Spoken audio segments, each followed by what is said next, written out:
Someone has broken into our flat. 3 months after arriving in Russia as The Guardian's new Moscow bureau chief, I return home from a dinner party. It's late. I turn the key. At first, everything appears normal. Children's clothes lie in the corridor. Books are piled on the living room floor. There is the comforting debris of family life. And then I see it. It's a strange detail. The window of my son's bedroom is wide open. I am certain it wasn't open when I left 5 hours previously, taking my 2 children with me. Several hours later, while trying to suppress a feeling of what? Horror, alarm, incredulity, bafflement, a kind of cold, rational rage, a tightening fury, I wake up. An unknown alarm clock is going off somewhere in the flat. The noise is unfamiliar. I go into the living room and turn on the lights. A clock, left behind by my Russian landlord Vadim, who had moved out 2 weeks earlier, is beeping loudly. I turn it off, fumblingly. I hadn't set it, but someone else has, to go off at 4:10 a.m. This is no orthodox break-in. Nothing has been stolen, nothing damaged. Several $1,000s lazily concealed in a kitchen drawer next to an egg whisk are untouched. This campaign against me started after The Guardian interviewed Boris Berezovsky, Vladimir Putin's archenemy. He's saying that he was plotting a revolution against Putin, Russia's then president. Now, of course, this was kind of distant rantings, really, from someone who I think posed no threat to the Russian system. And my name, I was the third byline on this story.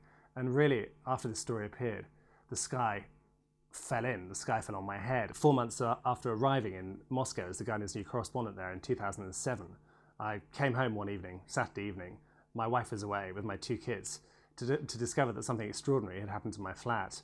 I came in and found that the window to my son's bedroom, he was 6 at the time, and we lived on the 10th floor in this kind of grey, rather awful Moscow apartment block, was wide open, and we'd shut it when we left earlier because the danger of a small child falling out was too obvious. It would have been a sort of deadly plunge. From that moment on, we as a family, that's my wife Phoebe and 2 children, we had no private space at all. We were surveilled, we were watched, we were bugged. There was someone listening to every phone call I made, someone who very often interrupted the line if I said something that they didn't like.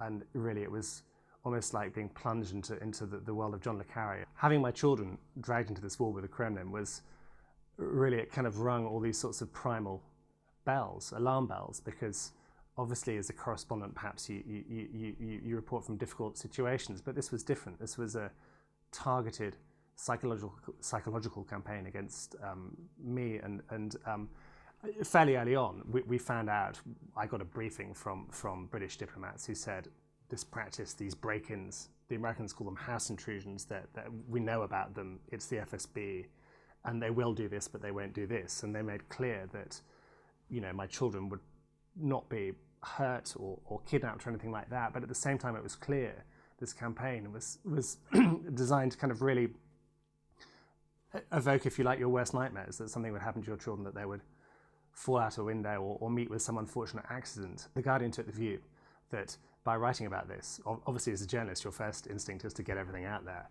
we would simply kind of antagonize the FSB and bring down more nastiness on my head. It got particularly bad after the war between Russia and Georgia in 2008. I was reporting from the Georgian side, and the mood after the war back in Moscow was sour and kind of venomous, with the accusation that all journalists, especially British and American ones, were spies and CIA agents. In February of this year, after the Russian Foreign Ministry announced that I could stay for 6 more months, I flew back, having co-authored a book on WikiLeaks with David Lee, and this is February the 5th. And when I flew in, an official from the Russian border agency, which is part of the FSB, took me to one side as I was entering passport control and said, "For you, Russia is closed." And then I was locked in a cell. He kind of escorted me quite politely to a deportation zone. I was locked in with a bunch of very nice Central Asian guys who were playing cards. And then I was bundled back onto the same plane, British Midland plane that I'd just flown in on, while my wife and 2 children were in Moscow. I went to Berlin after I was expelled, and I met a former Stasi officer who was the former head of psychology at the Stasi's training school in Potsdam. Now, for anyone who's seen the wonderful film The Life of Others, they'll know what I'm talking about, but it turned out that the Stasi were using the same tactics as the FSB. These were originally KGB tactics to use sort of negative psychology, if you like, against regime opponents. But the Stasi perfected them. And this guy taught me through the things they used to do. They would break into people's cars and repark them on the curb, but with two wheels up. They would bust the water pipe above a target's flat, so it would flood with water, so they were then bogged down in their own domestic problems for a week. And they really would kind of play God. And these tactics have a name in German. They're called Zersetzung. And it was almost as if the curtain had been parted and I could see what was going on.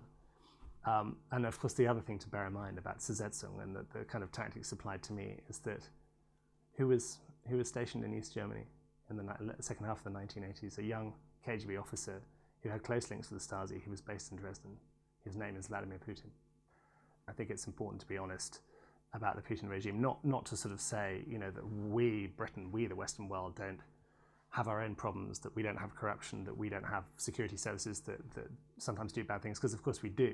But I think it's important to be honest about a regime which is not honest about itself. We're not talking about Uzbekistan, right? We're not talking about a kind of nasty Central Asian dictatorship. We're talking about a country that is in the Council of Europe, that has signed up to the European Court and European Act on Human Rights and so on, that is part of the kind of Western infrastructure, if you like, Western sort of institutional infrastructure, but doesn't want to play by the rules, that harasses and intimidates opposition people, that breaks into the flats of Western, American and British diplomats, and that uses KGB tactics against troublesome foreign journalists like myself.